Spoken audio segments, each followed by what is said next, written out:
Hello बच्चों, मैं आपकी हिंदी की टीचर सावित्री श्रीवास्तव। आज मैं आपको हिंदी ग्रामर का चैप्टर 11 वाक्य विचार पढ़ाने जा रही हूँ। बच्चों, इस पाठ में आपको वाक्य का अर्थ, उसके अंग तथा उसके प्रकार के बारे में विस्तृत जानकारी दी जाएगी। सबसे पहले हम जानते हैं कि वाक्य किसे कहते हैं। बच्चों, जैसा कि आप जानते हैं कि वर्णों के सार्थक मेल से शब्द की रचना होती है और इसी प्रकार शब्दों अथवा पदों के सार्थक व क्रमबद्ध समूह को वाक्य कहते हैं। अर्थात किसी भाव या विचार को प्रकट करने वाले पदों का वो व्यवस्थित समूह जिसमें पूर्ण अर्थ देने की शक्ति हो, वाक्य कहलाते हैं।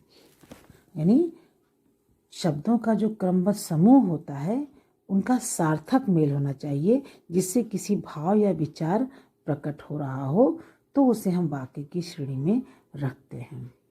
वाक्य के अर्थ को और अधिक स्पष्ट करने के लिए हम कुछ उदाहरणों को समझते हैं।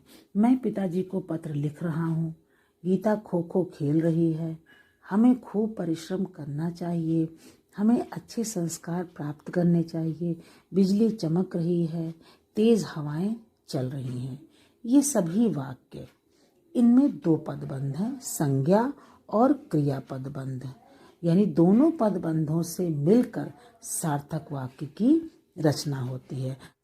परंतु कभी कभी सार्थक वाक्य की रचना बिना संज्ञा पद और क्रियापद के भी हो जाती है। जैसे, सुनो मोहन, कहाँ जा रहे हो? उत्तर मिलता है, बाजार। शाम को रोहित के जन्मदिन की पार्टी में चलोगे? उत्तर मिलता है, देखूंगा। बच्चों, यहाँ पर बाजार और देखूंगा, इसमें ना तो संज्ञा पद है और ना ही क्रियापद है, लेकिन वाक्य अपने पूरे अर्थ को बता रहा है। अर्थात हमें पूरी बात समझ में आ रही है। तो लघु वाक्यों में हमें कर्ता, कर्म, क्रिया आदि के संदर्भ में स्वयं सोचना पड़ता है। आइए बच्चों, अब देखते हैं वाक्य के अंग। बच्चों, वाक्य के दो अंग होते हैं, उद्देश्य और विधेय। उद्देश्य, वाक्य में जिसके बारे में कहा जाता है उसे उद्देश्य कहते हैं। उद्देश्य यानी कि कर्ता या सब्जेक्ट। और जब हम उद्देश्य की विशेषता, गुण, दोष आदि के बारे में बताते हैं तो वहाँ पर उद्देश्य का विस्तार हो जाता है। जैसे महात्मा गांधी ने अहिंसा के बल पर भारत को आज़ादी दिलाई। महात्मा गांधी यहाँ पर उद्देश्य है। लेकिन दूसरा जो वाक्य है उसमें है, राष्ट्रपिता महात्मा गांधी ने अंग्रेजों से खूब लोहा लिया। यहाँ पर उद्देश्य महात्मा गांधी, इनका विस्तार किया गया राष्ट्रपिता शब्द जोड़ करके, यानी उद्देश्य का विस्तार हो गया है। राष्ट्रपिता महात्मा गांधी ने अंग्रेजों से खूब लोहा लिया। अब इसका दूसरा अंग है विधेय। जब उद्देश्य के बारे में कुछ कहा जाता है तो वो विधेय कहलाता है, अर्थात कर्म। विधेय में उद्देश्य के अतिरिक्त शेष सब कुछ होता है। जैसे विधेय में क्रिया का पूरक, कर्म का विस्तार इत्यादि। वाक्य के प्रकार। बच्चों, वाक्य के प्रकार दो आधार पर वर्गीकृत किया गया है। जैसे रचना की दृष्टि से और दूसरा है अर्थ की दृष्टि से। सबसे पहले हम देखते हैं रचना की दृष्टि से, अर्थात वाक्य की रचना किस प्रकार की है, उसका रूप कैसा है, उसकी संरचना कैसी है। रचना की दृष्टि से वाक्य के तीन प्रकार हैं, सरल वाक्य, संयुक्त वाक्य और मिश्रित वाक्य। सरल वाक्य, एक क्रिया वाले वाक्य को सरल वाक्य कहते हैं।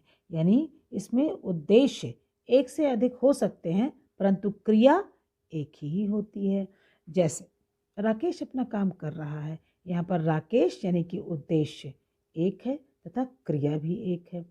राधा और नीलिमा कैरम खेल रही हैं, यहाँ पर उद्देश्य एक से अधिक है, यानी राधा और नीलिमा, लेकिन क्रिया एक ही है, कैरम खेल रही हैं।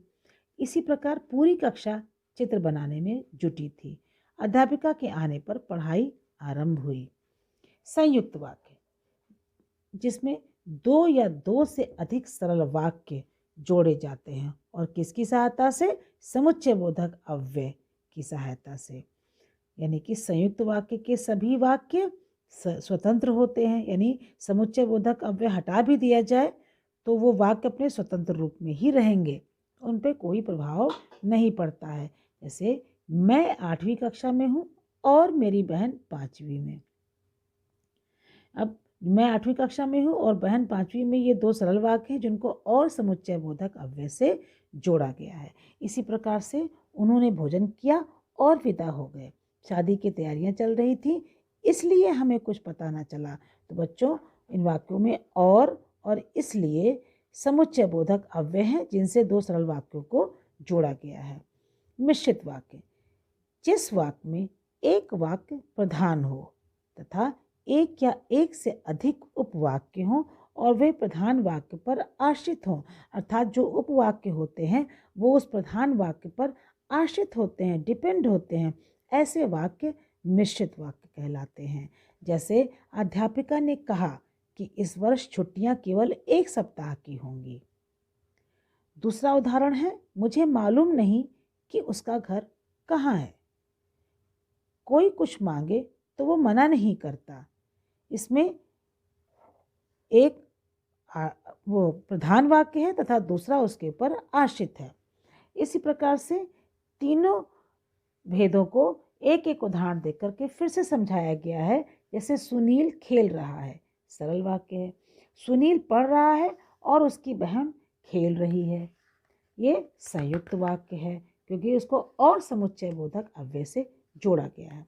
पिताजी ने देखा कि सुनील खेल रहा था, ये मिश्रित वाक्य है। बच्चों, यानी कि वाक्य के रचना की दृष्टि से 3 भेद हैं, सरल वाक्य, संयुक्त वाक्य और मिश्रित वाक्य। अब वाक्य में परिवर्तन, अर्थात सरल वाक्य से संयुक्त वाक्य बनाना तथा संयुक्त वाक्य से सरल वाक्य बनाना या मिश्रित वाक्य बनाना, इनको हम उदाहरणों के द्वारा समझते हैं। सबसे पहले हम देखते हैं सरल वाक्य से संयुक्त वाक्य बनाना। शाम होने पर बच्चे घरों की ओर चल पड़े, ये सरल वाक्य है। और संयुक्त वाक्य, शाम हो गई और बच्चे घरों की ओर चल पड़े।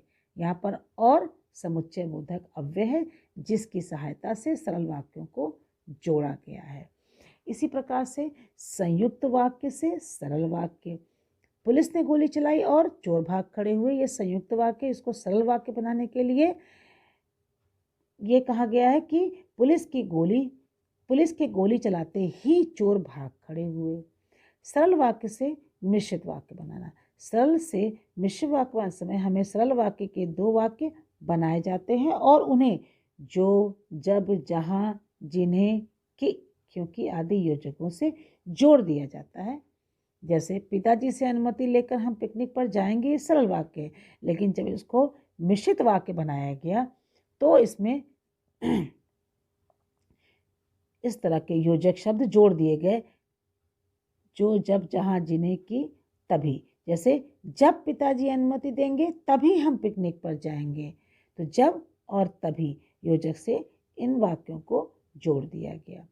मिश्रित वाक्य से सरल वाक्य, जो परिश्रम करता है उसे सफलता मिलती है, लेकिन जब इसका सरल वाक्य बनाया गया तो परिश्रम करने वाले को ही सफलता मिलती है। इसी प्रकार से संयुक्त वाक्य से मिश्रित वाक्य, गाड़ी स्टेशन पर रुकी और चाय वालों की आवाज़ें आने लगी। इनका मिश्रित वाक्य बनेगा, जैसे ही गाड़ी स्टेशन पर रुकी कि चाय वालों की आवाज़ें आने लगी। अब आते हैं बच्चों वाक्य का भेद अर्थ की दृष्टि से। अर्थ की दृष्टि से वाक्य के 8 भेद हैं। जैसे विधानार्थक वाक्य, निषेधार्थक वाक्य, प्रश्नार्थक वाक्य, आज्ञार्थक वाक्य, संदेहार्थक वाक्य, संकेतार्थक वाक्य, इच्छार्थक वाक्य, विस्मयार्थक वाक्य। पहला आता है विधानार्थक वाक्य। जिन वाक्यों में किसी व्यक्ति, वस्तु या स्थान के बारे में कुछ कहा जाता है, कोई इन्फॉर्मेशन दी जाती है, तो उसे हम विधानार्थक वाक्य कहते हैं। जैसे 8वीं कक्षा के छात्र पिकनिक पर जाएंगे, राधा गा रही है, ये व्यक्ति के बारे में जानकारी दी जा रही है, इसलिए ये विधानार्थक वाक्य हैं। दूसरा है निषेधार्थक वाक्य, नेगेटिव सेंटेंस। जिन वाक्यों में क्रिया का निषेध किया जाता है उसे हम निषेधार्थक वाक्य कहते हैं। जैसे 8वीं कक्षा के छात्र पिकनिक पर नहीं जाएंगे। राधा गा नहीं रही है, यहाँ पर नहीं का प्रयोग किया गया है, जिससे वे निषेधार्थक वाक्य बन गए हैं। प्रश्नार्थक वाक्य, जिन वाक्यों से प्रश्न पूछा जाए उन वाक्यों को प्रश्नार्थक वाक्य कहते हैं। जैसे क्या 8वीं कक्षा के छात्र पिकनिक पर जाएंगे? Question mark. बाहर कौन बैठा है? इस तरह से ये प्रश्नार्थक वाक्य हैं यहाँ पर, क्योंकि प्रश्न पूछा जा रहा है। आज्ञार्थक वाक्य, ऐसे वाक्य जिसमें आज्ञा दी जाती है या अनुरोध किया जाता है, कोई बात कही जाती है, उसको आज्ञार्थक वाक्य कहते हैं। जैसे आप वहाँ मत बैठिए, आज्ञा है। आप अंदर आइए और बैठिए, अनुरोध। तो ये आज्ञार्थक वाक्य हैं। इसी प्रकार से अगला भेद है संदेहार्थक वाक्य। जिन वाक्यों में कार्य के होने की संभावना या संदेह व्यक्त किया जाता है उसे संदेहार्थक वाक्य कहते हैं। जैसे शायद आज छुट्टी हो जाए, लगता है आज पानी बरसेगा।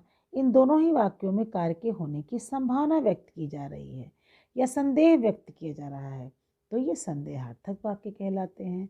अगला है संकेतार्थक वाक्य। जिन वाक्यों में क्रिया का होना किसी शर्त पर आधारित हो, कोई शर्त रखी जाती है, यदि परिश्रम किया होता तो सफलता मिलती, या अगर आप आते तो मैं आपके साथ चलता, यहाँ पर शर्त रखी गई है कार्य के संपूर्ण होने के लिए, तो ये संकेतार्थक वाक्य हैं।